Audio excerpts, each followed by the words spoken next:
based on what you said, Thomas, about Judas, what's interesting about Peter is seems to be a similarity in how they see Jesus. They're just on different sides of what seems to be a similar coin. So that kind of stuck out to me as Peter was participating in that uprising, but Christ was essentially resisting or restraining himself from leveraging that power that he clearly says he has. Well, interesting that you mentioned Peter, because I think Peter also had a similar expectation of Jesus, right? And back in the scene in Matthew 16, where Peter identifies Jesus as the Messiah, and then Jesus says, I'm going to die. And Peter says, nah, Messiahs don't die. And then Jesus says, get behind me, Satan.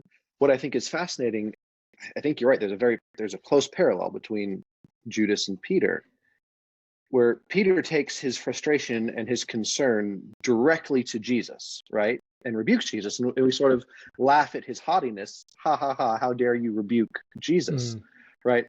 But Judas deals with his disappointment in isolation. And he turns to people who aren't in that crowd. And so I think there's a sermon there on the way that we deal with disappointment, right? Do we bring our disappointment directly to God, or do we internalize and try to deal with it on our own and turn to people who are outside of that for comfort and support and direction? But I think it's a fascinating observation that they were sort of similar on the same path and dealt with it in different ways. And there was a tension or a rejection that Christ should suffer, or Christ would do that, and he rebukes them. And to think, in the scene you described that happens earlier, where he rebukes him, get behind me, Satan. And when he rebukes him here, essentially, if Peter were successful, he would have prevented the redemption of all of us, right?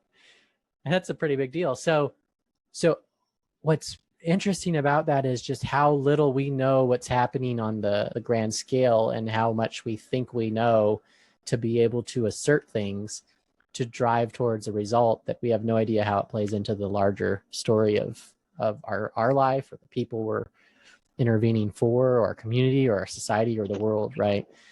It's just humbling, I guess, as what I would say when I see that.